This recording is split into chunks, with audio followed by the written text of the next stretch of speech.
dipersembahkan oleh didukung oleh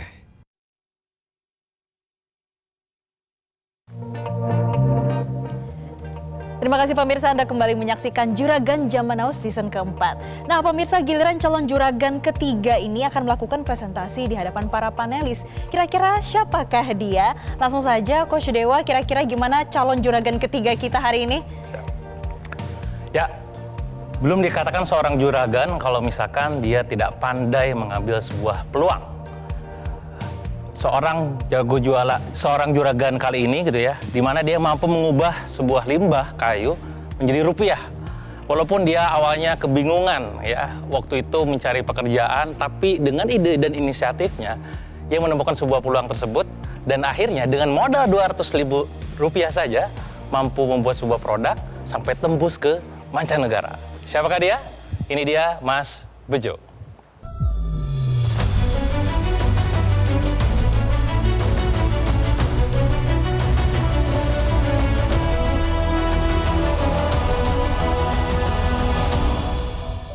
Perkenalkan, nama saya Bejo Prihatianto. Saya owner dari BJO Furfresh. Saya berasal dari Batang, Jawa Tengah. BJO Furfresh adalah perusahaan yang bergerak di bidang furniture dan kerajinan kayu. Dimulai dari 2017 dengan memproduksi 2 kategori fashion unik dan produk home living. Semua produk BJO Furfresh dibuat dengan bahan limbah akar kayu jati, menghasilkan lekuk alami sehingga menjadikan satu motif tidak bisa sama dengan produk yang lain. Kami percaya bahwa fashion tidak hanya tentang penampilan, tapi juga tentang nilai-nilai keberlanjutan keaslian. Ini untuk laporan laba rugi, kita sudah ada di laba 1,1 miliar 68 juta. Dan untuk offering untuk panelis, kita equity sharing 20% untuk 1 miliar yang akan digunakan untuk 1 penambahan alat produksi 25%, 2 renovasi tempat produksi 30%, display produk 30%, manpower atau tim 5%, dan marketing dan promosi 10%. 1 miliar itu ada planning apa? Untuk menambah kapasitas produksi. Jadi tahun 2025 target salesnya berapa? Target sales kita di sekitar 6-7 miliar. Saya belum dapat gambarannya nih, dengan adanya dana dialokasikan yang baru, fresh money masuk, gimana saya tuh nggak bisa ilustrasiin omsetnya tuh bisa naik. Ada fresh money masuk semisal. Terus kita mulai bikin produk, meningkatkan kapasitas produksi. Produk semakin banyak dan kita menambah titik pasar baru. Coach Dewa mungkin mau menambahkan? Sedikit menambahkan mungkin Pak, posisi ketika saya ngeliat data dari penjualan itu pas kita ngobrol, memang penjualan itu kan hampir setiap tahun naik dari 8 tahun kecuali pas pandemi. Pandemi itu dia bahkan tutup ya? Ya, tutup gitu kan. Tapi yang luar biasa dari Mas Bejo ini beliau tadi ya pejuang juga gitu ya, teachable juga, terus berjuang sampai naiknya tuh bisa berkali-kali lipat gitu, eksponensial gitu. Nah pas ditanya apa sebenarnya yang menyebabkan akhirnya kok bisa 100% lebih? Tadi ketika produksinya diperbanyak, titik distribusi diperbanyak, supply, lempar, laku gitu.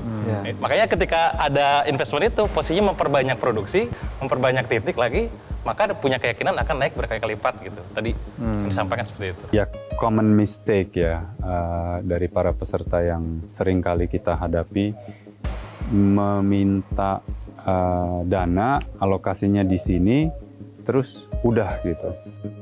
Permintaan teman-teman ini untuk investasi itu tidak dilengkapi dengan proyeksi bisnis yang menarik ya, sehingga kadang-kadang angka itu bukan soal besar dan kecil ya. 100 juta bisa jadi terlalu besar, 1 miliar bisa terjadi terlalu kecil ya, tergantung tadi proyeksi bisnisnya seperti apa, potensi ke depannya akan seperti apa. Itu yang menjadi concern setiap investor yang mau masuk buat teman-teman semua. Dari beberapa produk ini ada yang jam, tas dan sebagainya, persentage yang paling laku yang mana? Yang paling laku untuk saat ini di tas kayu. Tas kayu. Berapa persen dari kalau kita anggap ada tas, ada aksesoris, ada kita di tas kayu itu hampir 50%. Ini dijual dengan harga berapa? Itu 1,5. 1,5. Kalau ini berbentuk meja? Ya, kita bikin juga. Ya. Kita bikin. Itu pernah dieksplor lebih dalam nggak? Itu kita sudah bikin, tapi untuk pemasaran memang ada keterbatasan kita untuk titik atau relasi yang bisa ke home decornya sendiri. Tapi karena saya melihat beliau itu sebagai artis dan produknya sangat bagus dan pekerjaannya cukup detail. Kalau itu dibesarkan, makanya saya tadi mengatakan kalau kita ke furniture, karena beliau ada artis, tentu ini bisa dijual sebagai piece of art yang harganya akan bisa jauh lebih tinggi untuk di-offerkan kepada market. Dan saya kira itu yang bisa akan membuat ini cepat maju. Nantinya baru didukung dengan produk-produk pendukung seperti tas dan sebagainya. Sebetulnya design wise bagus, tapi saya setuju juga dengan Pak Irwan karena desain kayu dan jati dan resin sendiri tidak cukup. Jadi aksesoris hardware dan lain-lainnya justru malah mungkin bisa menambah nilai dari desain maupun mengurangi gitu. Jadi itu juga harus diperhatikan. Tapi menurut saya nggak tepat kalau misalnya cita-citanya Bejo Surface ini adalah pengen ada di seluruh, tadi ke Pak Rex bilangnya seluruh retail Indonesia ya tadi katanya gitu. Karena ini kan sangat spesifik sekali. Orang yang beli juga spesifik, ada storytelling di dalamnya. Sehingga harusnya lebih mengkurasi lagi di mana tempat-tempat yang bisa menarik pasar maupun turis orang Indonesia yang mau membeli ini dengan harga segini dan ada story di dalamnya. Mas Bejo sendiri adalah seorang artisan craft seniman yang keren. Karena dia bisa menciptakan produk-produk inovatif gitu ya dan unik dari berbagai limbah dan juga bahan baku yang ada di sekitarnya dia gitu. By the way, menurut saya produknya sangat unik dan sangat rapih ya. Bagus sekali menurut saya. Jadi selamat memakai limbah untuk menjadikan ini uang adalah sesuatu yang sangat bijaksana. Dan yang saya lebih kagumnya lagi, eksekusi untuk pembuatan produknya itu sangat bagus.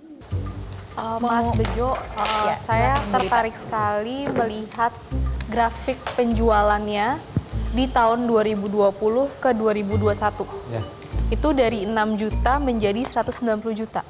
What happened? Apa yang terjadi? Itu lebih di 2021 yang akhir sih Mbak. Karena kita pertama kerjasama dengan beberapa perusahaan di Jakarta dan itu growth yang mulai dibuat di 2021. Oke, jadi memang 190 juta terjadi karena ada pelebaran pasar ya? Iya, karena ada beberapa titik.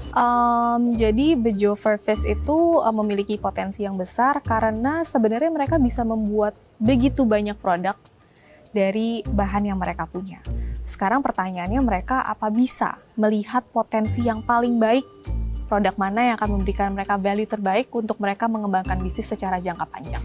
Ya sedikit notice lagi mungkin ya, ketika melihat dari data penjualan historikalnya, traction-nya memang cukup bagus banget ya Pak. Kondisi ketika melihat 8 tahun berturut-turut, hanya 1 tahun yang turun, 7 tahun terus naik.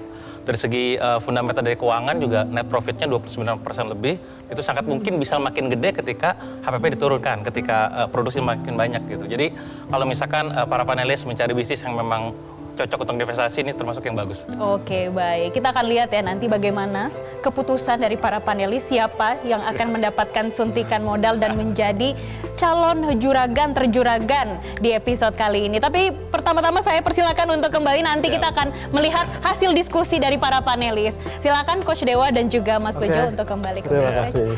Dan pemirsa, usai jeda kami akan melihat siapa yang terjuragan dan siapa yang akan mendapatkan suntikan modal.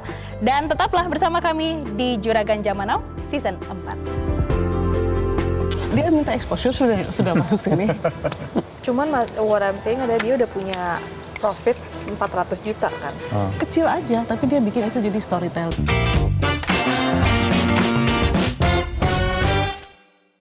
Dipersembahkan oleh, didukung oleh jelajahi cara baru mendapatkan informasi. Download Metro TV Extend sekarang.